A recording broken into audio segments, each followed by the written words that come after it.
حضرت ابو درداء رضی اللہ تعالی عنہ آپ فرماتے ہیں کہ ایک مرتبہ اللہ کے آخری نبی جناب حضرت محمد مصطفیٰ صلی اللہ علیہ وآلہ وسلم نے فرمایا، صحابہ آج میں آپ کو ایک بہترین عمل نہ بتاؤں؟ صحابہ نے عرض کی، یا رسول اللہ صلی اللہ علیہ وسلم میرے آقا ضرور بتائیں۔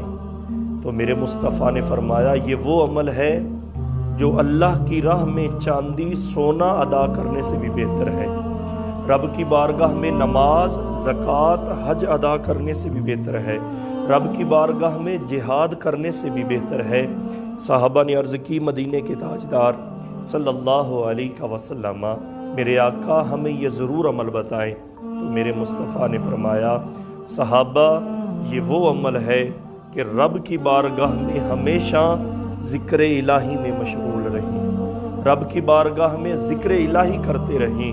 صحابہ نے عرض کی، یا رسول اللہ کیا یہ عمل جہاد کرنے سے بھی بہتر ہے؟ تو میرے مصطفیٰ نے فرمایا، ہاں صحابہ، اگر تم رب کی بارگاہ میں جہاد کر رہے ہو، جہاد کرتے کرتے اگر آپ کی تلوار ٹوٹ جائے اور آپ ٹوٹی ہوئی تلوار سے رب کی بارگاہ میں جہاد کر رہے ہوں اور آپ کی تلوار ٹوٹ جائے، رب نے فرمایا اس سے بھی زیادہ پسندیدہ عمل ذکر الہی ہے۔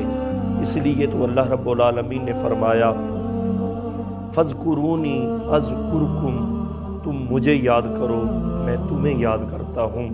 یہ ہماری خوش قسمتی ہے جس بندے کو اللہ رب العالمین یاد کرتے ہوں، اس بندے کی کتنی شان ہوگی، اس بندے کا کیا مقام ہوگا، اس بندے کی کیا عظمت ہوگی۔ دیکھیں، جس بندے کو رب یاد کرتا ہو وہ بندہ جہنم میں جا سکتا ہے؟ نہیں جا سکتا۔ جس بندے کو رب یاد کرتے ہوں وہ دنیا میں پیچھے کیسے رہ سکتا ہے؟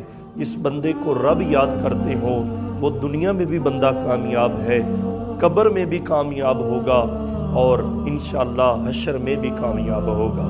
میرے اللہ کے بندو، اگر رب نے ہمیں زندگی میں یہ موقع عطا فرمایا ہے، بڑی ہی خوبصورت حدیث پاک میں نے آپ کو سنائی ہے، ہمیں چاہیے کہ ہر لمحہ ہر ٹائم ذکر الہی میں مشغول